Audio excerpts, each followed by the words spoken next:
Hello, ladies and gentlemen.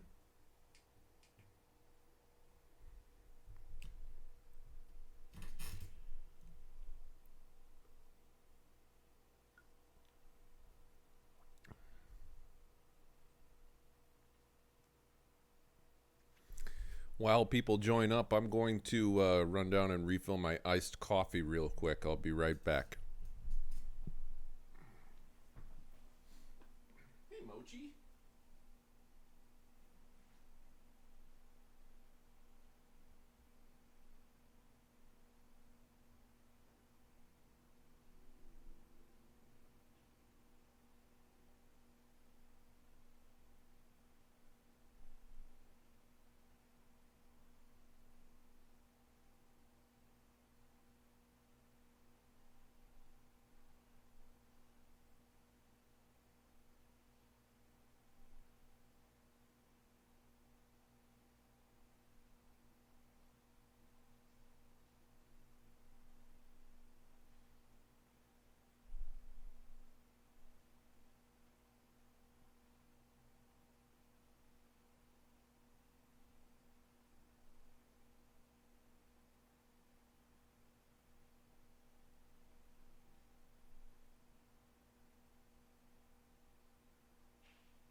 Alrighty.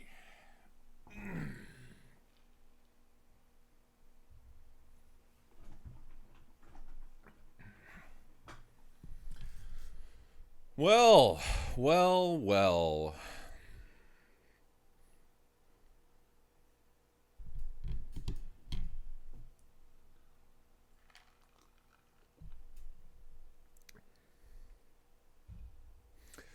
Good morning, everyone. Happy Friday.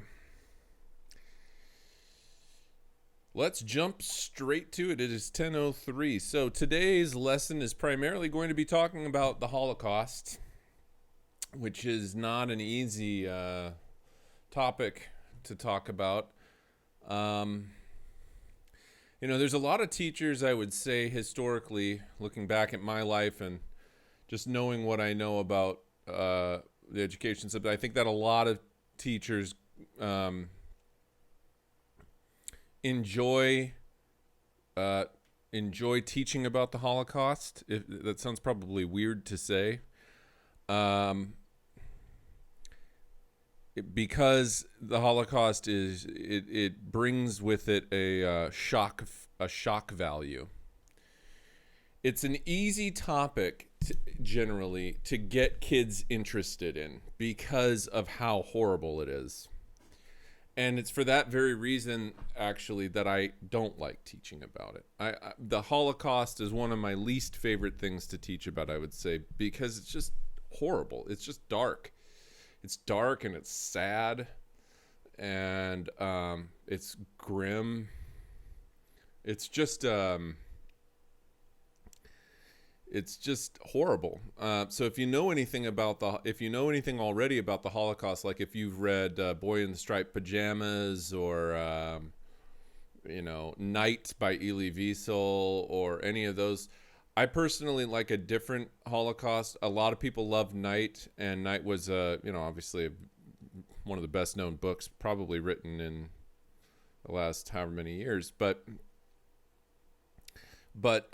there's another book. If you particularly enjoy this subject matter, which I won't ask questions about, but if you really enjoy learning about the Holocaust, I have a book recommendation for you. I strongly recommend checking out a book called, and I'll type it in the thing. It's called All But My Life, and it's by a woman, and her name is Gerda Weissman Klein. In fact, let me write that in the thing right now. All But My Life, Gerda Weissman Klein.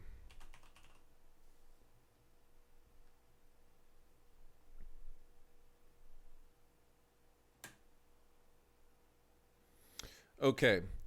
And so the story there is that you will not believe what that poor girl had to go through when she was a youngster. Um, I mean, it will make you cringe, cry probably at times reading it. Um, amazing story. But whereas Night, I feel like at the end of Night, there's still a lot of like hurt and wounding. There seems to be a little bit more healing with Gerda Weissman Klein's book. I don't know. Night just is so, God, it's just so grim. And so if you read Night and you were like, wow, I think that you'll probably read All But My Life and say, like, you know what? She went through some horrible things, but like there's almost like a sense of it brings more, I don't know, it brings healing. There's some closure to it or something, I guess, is how I would compare the two books. But that's just my opinion. Maybe you won't agree with it. I don't know. So anyway, check that out if you're into this sort of thing. I won't make that an assignment, but I do think reading is important. And if you can find a book that you're interested in reading, especially if you have downtime lately and you want to read a really good book, I really recommend All But My Life. It's a fantastic read, and it's perfect for 10th grade. So there's that. Now, let's talk about the Holocaust. Because, and as I said, it's not an easy thing to talk about. I think you probably know the basics. The basics of the Holocaust are you had a number of places in Europe at this time that were controlled by Nazi Germany. The Nazis in Germany believed in social Darwinism and thing called eugenics. Eugenics is the study of quote unquote bloodlines or purity of blood. It's not a real science. We call that a pseudoscience. Sounds scientific, but it's not real science. And eugenics beliefs at that time dictated that Europeans were somehow more evolved or more advanced than other darker skinned peoples. This is highly racist and just flat out not true. All Homo sapiens, which is the scientific designation for humans, are 99.99% genetically the same as one another. You could take an Aboriginal Australian, map out their DNA, and an Alaskan Eskimo from the opposite corner of the globe, map out their DNA, and they would be virtually identical, more so than like my cat Mochi down here is with a tiger or something like that. Okay, so it's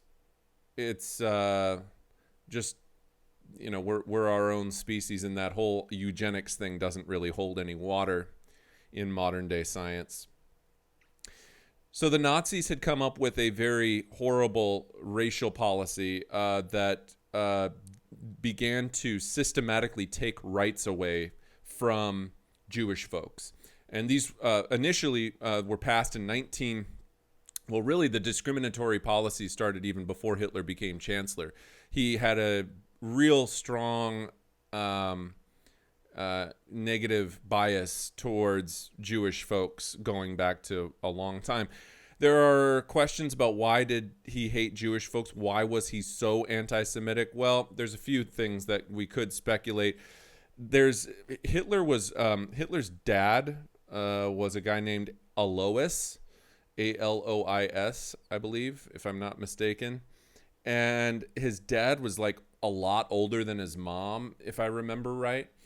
And Hitler was very close with his mom, but his dad was like super abusive, I think.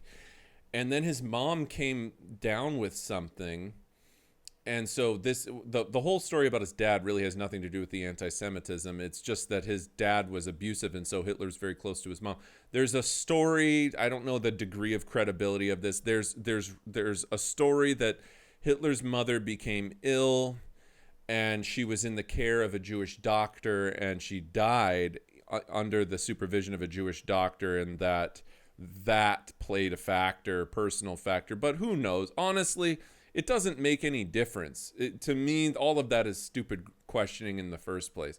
No, it doesn't matter, because regardless, if he's unable to separate his, it's not a legitimate excuse. Oh, so your mother died in the hands of a Jewish doctor? What? That suddenly makes the Holocaust make sense? That's a ridiculous line of reasoning. It doesn't. It's preposterous. So, so I don't know. It's just, to me, it doesn't. It's neither here nor there why he hated Jewish folks. The plain and simple fact of the matter is that he did. And it led to Germany enacting in 1935 a formal set of laws called the Nuremberg Laws. N-U-R, here, I'll just type it. I might have misspelled that. 1 second.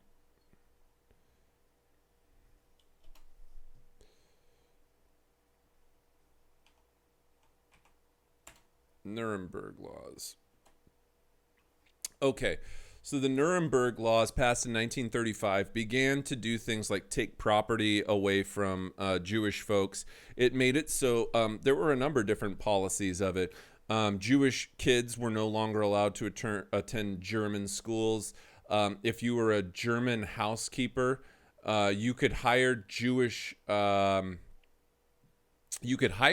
people if you wanted to, but they had to be like lower on the social order than you. You couldn't be like a German servant in a Jewish household. Like if you were a German housekeeper, you were not allowed to be a German housekeeper for a Jewish family. Also, there were other policies that restricted eventually, like marriage laws. Like you couldn't marry, as a German man, you couldn't marry a Jewish woman. Okay, or a German woman couldn't marry a Jewish man. There were laws about you couldn't name your kids Jewish names, names that came out of the Torah, like Jeremiah or Jeremy, or like names that are traditionally Old Testament names. There are other laws too, and other acts of aggression towards Jewish folks. Jewish folks end up starting to be relocated in the 1930s. So even before the actual death camps start being used by the Germans, Jewish folks are being taken out of their communities and walled into exclusively Jewish communities, where they literally built walls in these places, and they were known as ghettos. So you'd have Jewish ghettos where they were walled into these areas and treated very, very poorly. People would starve every day. They would be taking wheelbarrows and loading up people's basically skeletal remains. They wouldn't have been decomposed yet, but just their bodies, people were starving, and so there was nothing left in these ghettos. This is before the concentration camps. This starts as early as, say, 1936, 37. They start to be relocated into these ghettos. The ghettos themselves I watched a documentary on this, not a very exciting documentary, a very, very somber and sad documentary. There were different levels of Jewish citizens, just like there were German citizens. And so some of the folks who were relocated into these ghettos were very, very wealthy. And then others were not. And so within the ghettos themselves, you started to see like a social structure emerge, where some of the people would be orphans, that'd just be children out on the streets, and then they would have to smuggle food in so that they wouldn't starve and other things. It was horrible. It's absolutely horrible. So that's how the Holocaust starts, is really just by systematic dehumanization. So it starts with propaganda. All of this started as far back as when the NSDAP, the National Socialist Party, Hitler's Nazi party, started putting out posters that visually depicted Jewish people as like, devilish type figures or demons or evil, or they depict them scary. They depict them as preying on German people. Remember that the Jewish people made up 1% of the German population. Okay. So we are talking about a gross minority. Okay. And so there's not a lot of Jewish folks living in Germany at this time, but that doesn't prevent them. In some sense, it makes them even more vulnerable because they're not going to have the means to be able to put a anti-propaganda campaign out there to, stop the dehumanization process. So after these laws, the Nuremberg Laws get enacted, and people start then being relocated into ghettos, then World War II starts. So September of 1939, World War II starts. Now the global population is going to be too distracted by the war to see what goes on kind of behind closed curtains in a Nazi Germany. And this is where the terror increases. So the Jewish ghettos, which, by the way, other folks were forced to live in the ghettos as well. I obviously, when you look at the numbers of the Holocaust, 11 million people were killed. 11 million. That's a huge number of people that were killed. Of that 11 million, 50%, 5.5 million of them were Jewish. So that's a huge number of Jewish folks that were killed. Okay. In the European population, it affects the Jewish population significantly in terms of percentages. However, there are more Jewish folks living in Europe at that time than there are Romani folks. Now, Romani folks back in the olden days used to be known as gypsies, but that's no longer considered an appropriate term. And so we now refer to those folks as Romani folks. And Romani folks' populations were much smaller than Jewish populations. So as a percentage of the population that they made up, actually, Hitler killed like 99% of the Romani population of Europe at that time. They nearly were completely eliminated. But in terms of aggregate numbers, the numbers of Romani people who were killed are lower than the numbers of Jewish people that were killed. Then, of course, you have the other side of things, which is anyone who had sort of a mental or physical problem, who was considered a burden to the state, that was reliant on, for example, state hospitalization or state funding or other things like that. They were all considered burdens of the state who needed to be like the fat needed to be trimmed from the state budget. So people with mental or physical illness. Then you've got people who were homosexuals, people who were communists, and then like others too, like Jehovah's Witnesses and people like that were also persecuted during it. So we're talking about it's not just Hitler is not only focused on Jewish folks. They just are one big part of the equation. There are also a lot of other people who face persecution during the Holocaust as well. But this is where we see the horror of it go to a new level. And this is where we see the introduction of what we see called EinsatzGruppen battalions. So I'm going to type that in here. That's a German phrase, EinsatzGruppen. And this is sometimes what we call the Holocaust. Hey, will you knock it off, please? I'm trying to do a lecture over here. Holocaust by...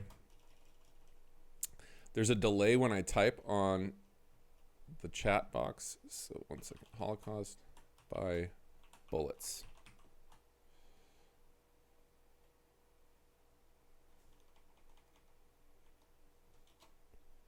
Okay. Holocaust by bullets. So what does this phrase mean? The ghettos started to become overpopulated. And despite the fact that people were dying in these ghettos, the number of people being shipped to the ghettos kept the population of these ghettos way, way, way overcrowded. That was another reason disease was rampant in the ghettos. And that killed a lot of folks as well. If they didn't get affected by starvation, the disease would affect them from overcrowding conditions. Disease spreads very quickly. Eventually, you start to run out of places to put people, and so the Germans' response to this scenario was to start shooting people. And the way that this happened was through what was called EinsatzGrund battalions. These were conducted by the SS, the Schutzstaffel, which is the personal militia, the high-ranking militia of the NSDAP, the Nazi Party. Keep in mind that the Holocaust is perpetrated by the SS. Okay, Holocaust equals SS. Mostly, I'll put in parentheses. Let me fix this here 1 second. Okay, and then World War II battles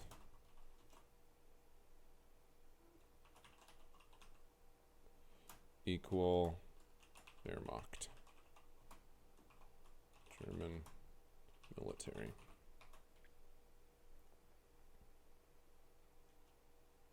Okay, so there is a difference here between the German forces that are perpetrating different things. So when we talk about the Wehrmacht, okay, the Wehrmacht is the German military. They're the ones that are fighting battles, okay, against like the British or the French or the Polish or the Russians or wherever, okay?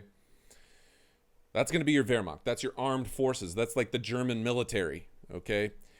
Then you've got the party military, the Nazi military, okay, the Nazi Party militia. And that's going to be the Schutzstaffel. And those are the folks who have party officials directing things that are perpetrating the Holocaust, mostly. There are some folks within the Wehrmacht who are anti-Semitic, who don't like Jewish people. Ideologically, you got to understand that probably if you're fighting in the Wehrmacht, you hold opinions that match the Nazi nationalist agenda. But that doesn't necessarily mean, though, that you're the one that's shooting innocent people. So there is a difference there. We need to make sure that we understand the complexity of the scenario. And I'm not defending it. I'm simply trying to get you to think complexly about it.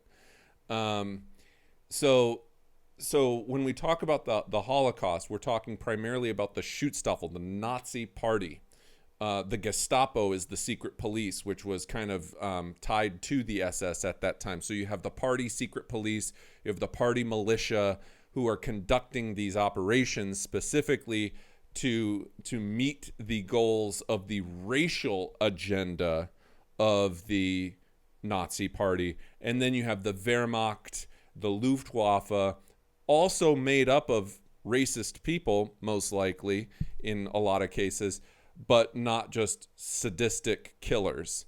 Now, when people joined up in the Nazi Party, probably it was because they were enamored with some of the policies of the Nazis. You wouldn't just join it unless you were German and you probably identified politically with the message of the Nazi Party. But you have to remember, too, that people were enamored with Hitler in part at that time because that he was seen as a hero of the German people in the 1930s for turning around the economy. For lack of other progress that he made in other areas, he did happen to turn the German economy around, and people thought that this guy may have, really had Germany's best interest at stake. And it made him, he was a charismatic public speaker. It made him an easy person to follow, not to mention they were being subtly brainwashed by all of the campaign ads and movies and radio ads and propaganda posters and all the rest of it for the last however many years to identify Jewish folks, communists, and others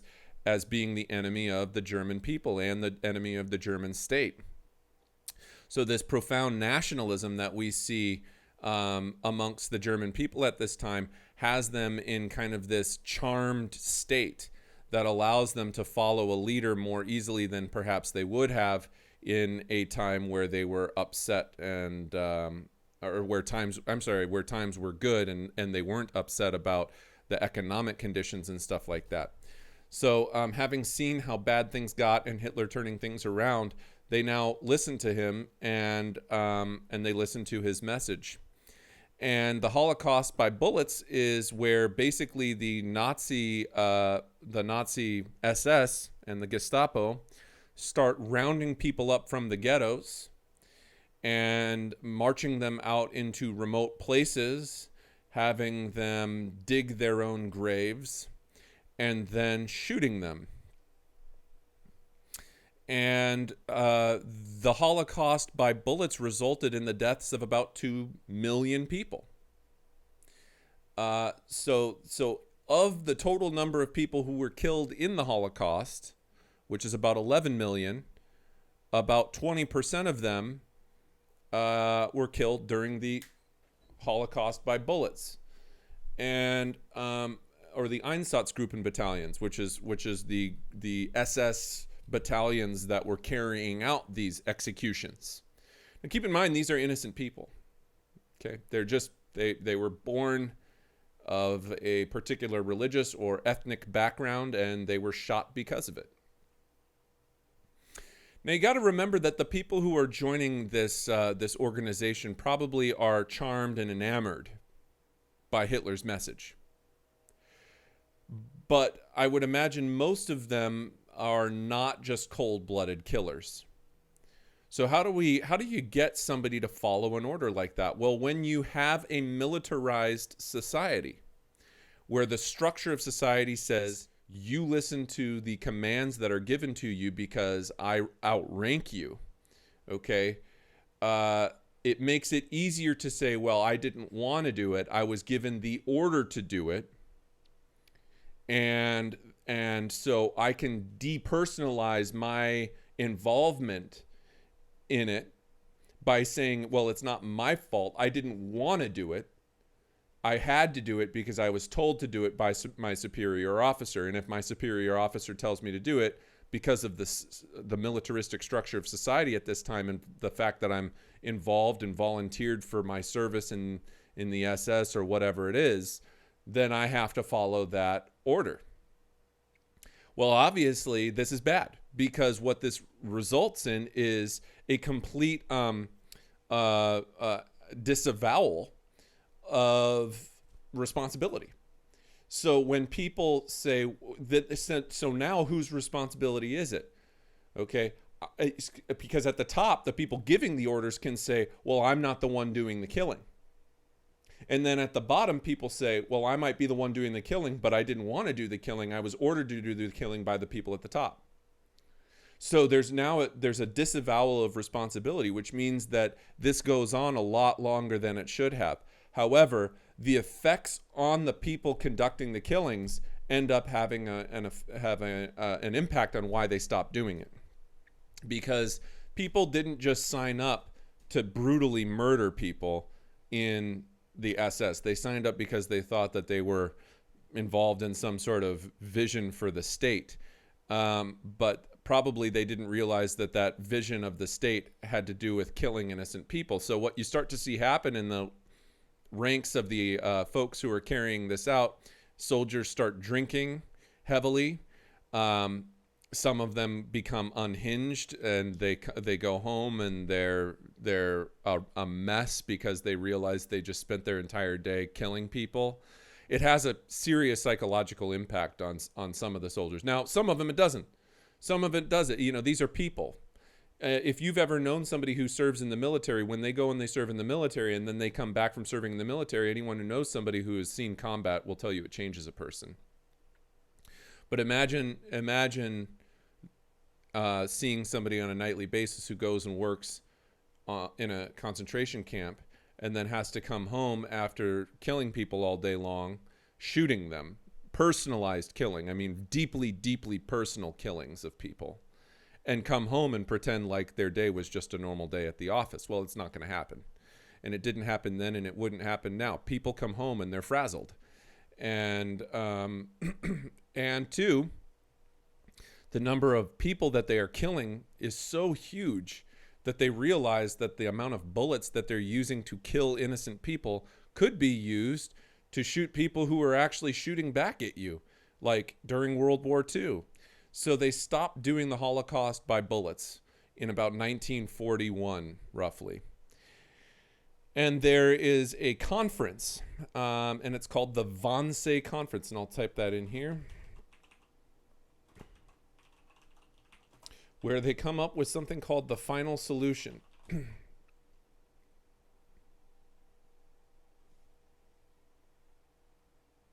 Okay, the final solution.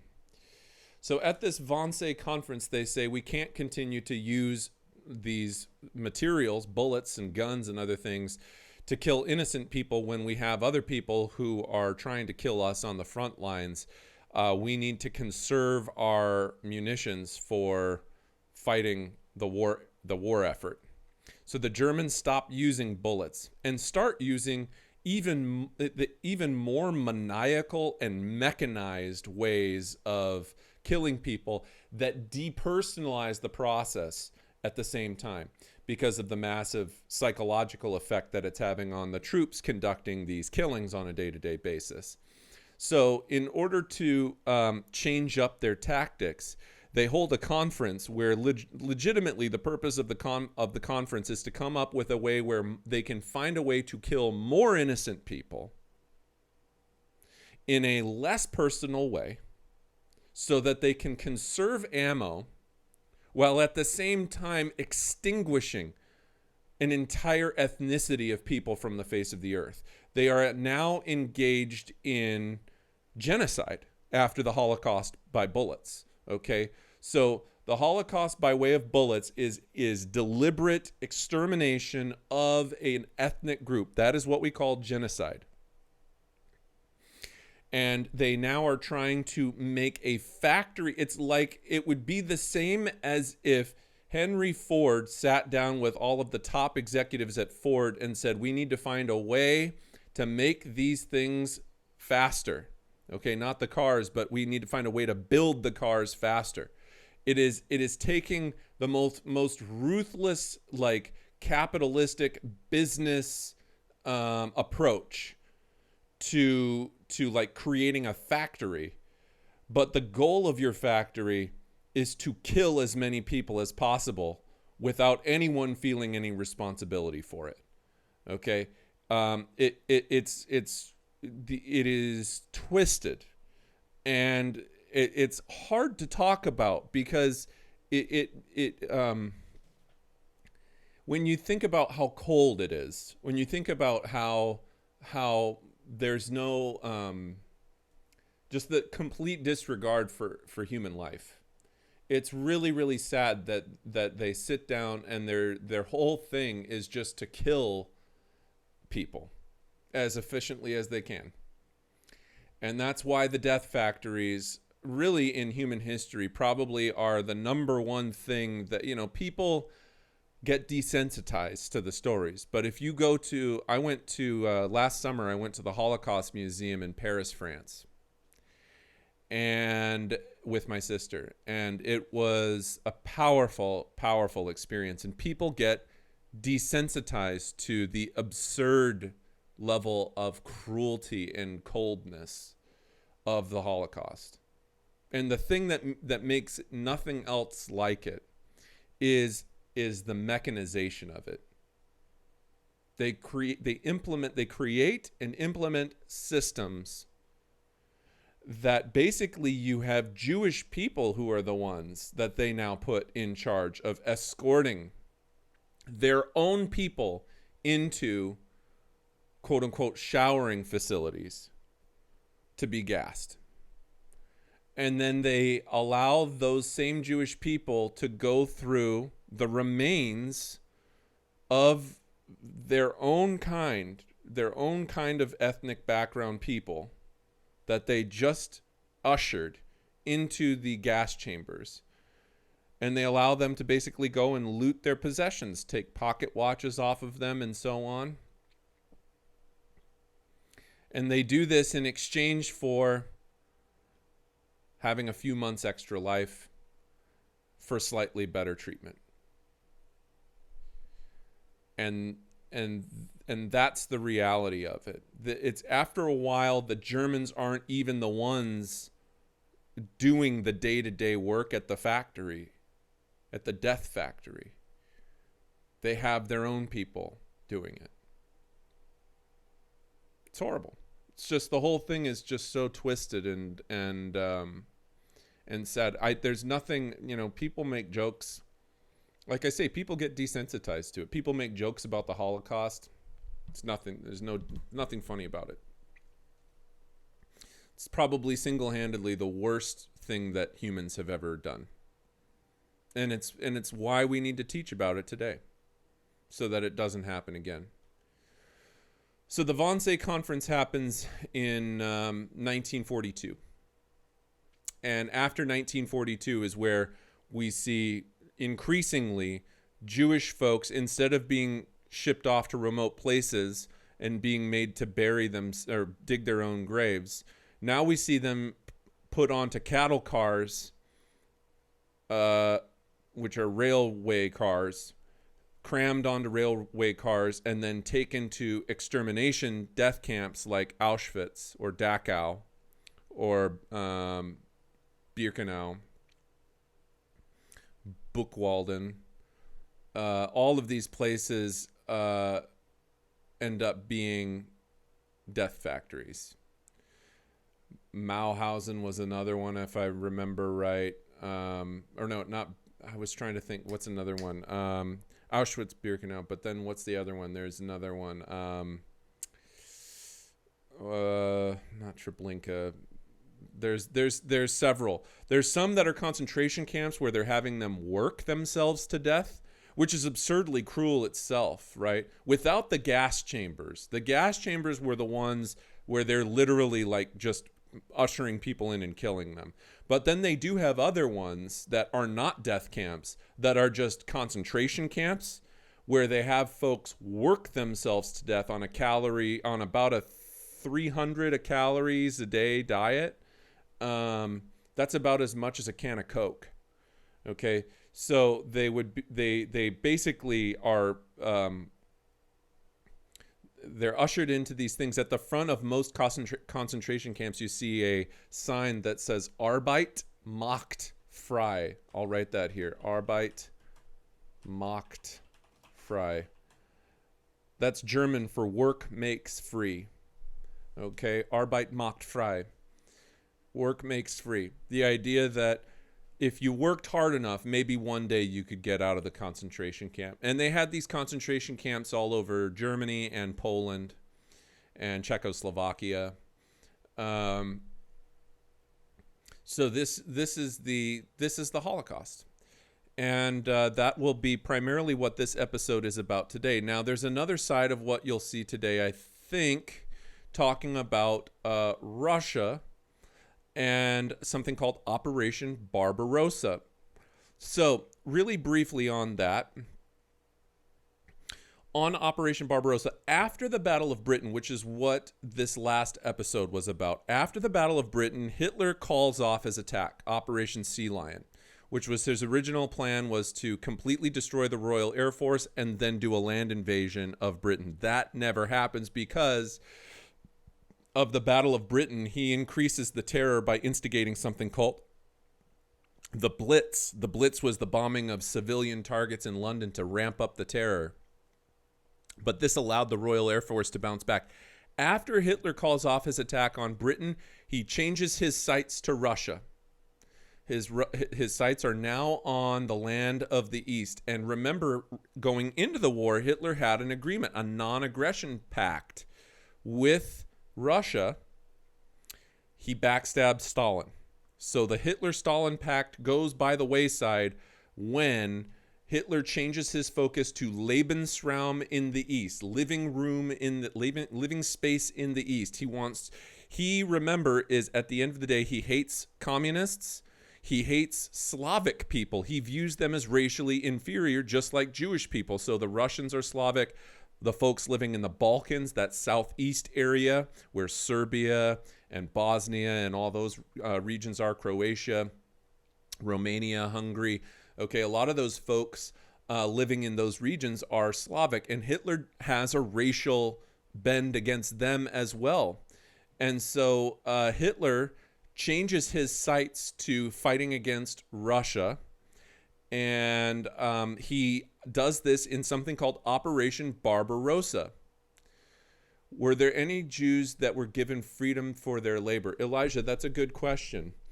In short, no, there weren't. Not to my knowledge, at least. There were some who escaped. There were some Jewish folks who escaped. There were Jewish folks who mounted resistances. But remember, on a 300 calorie a day diet, your energy is going to be pretty low. So physically, they really would struggle just to mount a resistance, because when you're on such a low calorie diet, your brain stops working right. So your thinking isn't right. People aren't thinking rationally and stuff. You're on death's door anyway for a lot of these folks because they're working themselves to death. And no, the Jewish folks that were working really had no hope of being freed by the Nazis. They were liberated by the Russians at the end of the war from the concentration camps, but even still, the Russians don't have a great track record with Jewish folks either, to be honest with you. So, were they made? No. There were some people who escaped and never found again, and so it's presumable that some folks maybe got away. There were Jewish folks who were given privileges for periods of time. But you would have had to have a particular,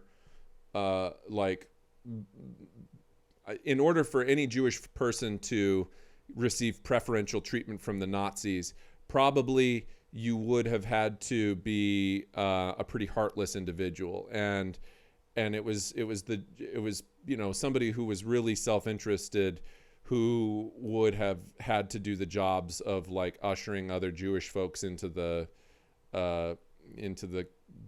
death chambers and stuff like that. Of course, they're doing it in names of survival, so who knows what you would do in a survival situation. Maybe you would do that, I don't know.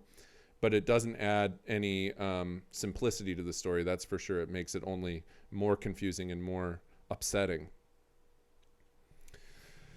So to get back to Russia really quickly here, just the last few minutes of what I'm going to talk about for today, and then I'll turn you loose on the video assignment. So with Russia, the way that they attack is through Operation Barbarossa. This is going to be a three-pronged attack. Okay, so there's going to be three different major locations that they're going to be attacking as they invade Russia.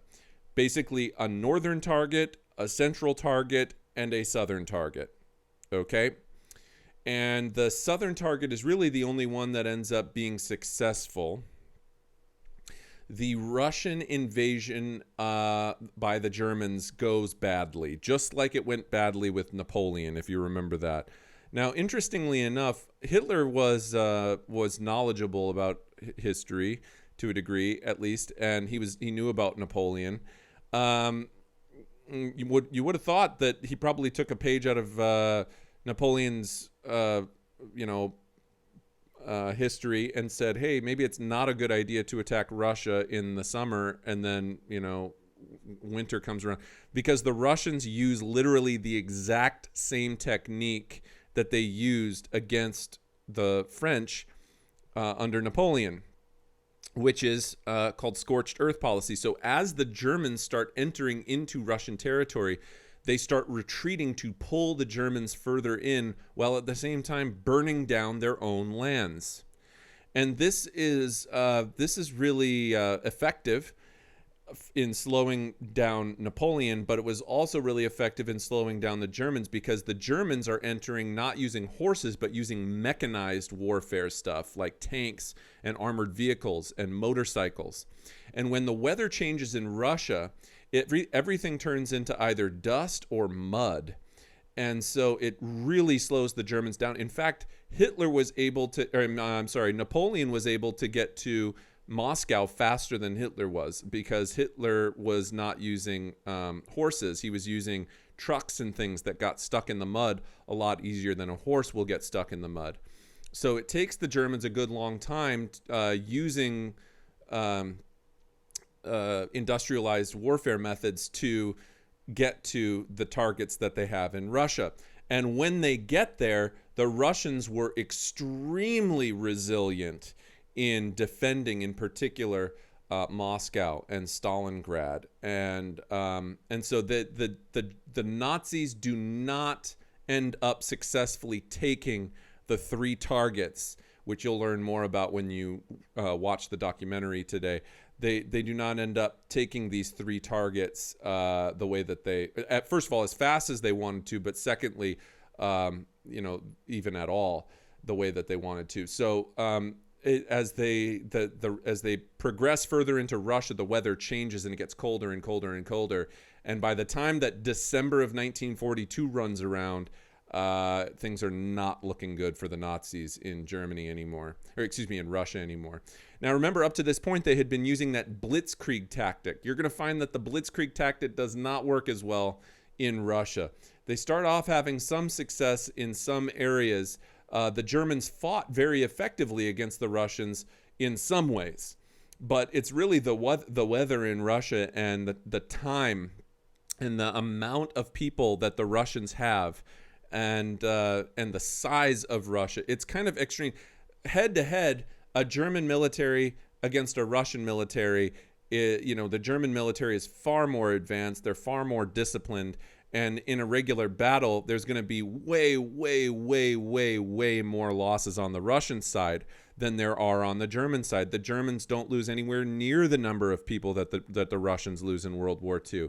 But it doesn't matter. It's not just about the number of people that you're losing. It's about the number of people that you have. And it's about also, too, the size of the place that you're taking over and how difficult the conditions in those territories are, particularly when the weather changes in Russia to wintertime. So all of these are going to be long-term factors over the course of about 2 years from the time that Hitler decides to invade Russia in 1940 up to about end of 1942. It's going to be a long and difficult battle in Russia. And so that is basically what today's video for Regular World is going to be about. I am going to upload for you now the brand new link to the documentary, the new worksheet to go along with it, the assignment, and the link to this lecture. And you will be able to go ahead and get started watching about that, talking about Operation Barbarossa and the origins of the Holocaust today on today's lesson for Apocalypse World War II. So thank you so much for tuning in today. We will talk more about the end of the Holocaust when we get there. We're not there yet. Today is more just the origins of the Holocaust and kind of how things materialize, and then talking just in a brief way about the invasion of Russia and Operation Barbarossa. And you'll learn more about that from the video. So, all right, folks, thank you so much for tuning in today. That brings us to about 50 minutes worth of lecture.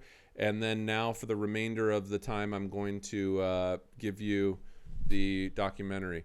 Did you get my assignment from Wednesday? Did I get it from Wednesday? I can check really quickly. Michael Geyer, courses, history.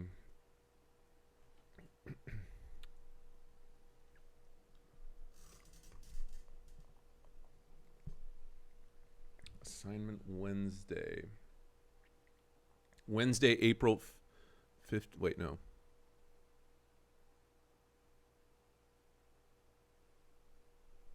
Wednesday, April 22nd. Apocalypse World War II. Looks like it's here, Michael. Let's see. Double check really quick. I'm going to pull it up. I see your name on the list, so that's a good sign.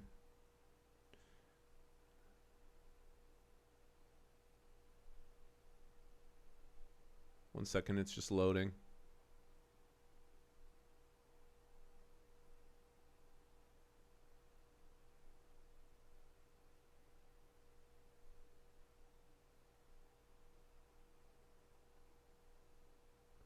Yes, I did. Michael, I have it right here. So your assignment from Wednesday is submitted, and it looks complete as well. So you should be good.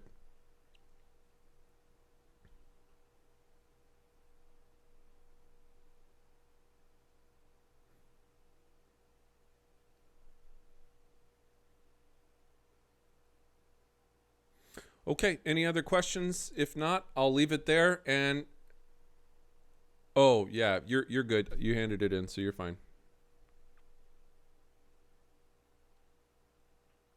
All right, thanks. Have a great day, everybody.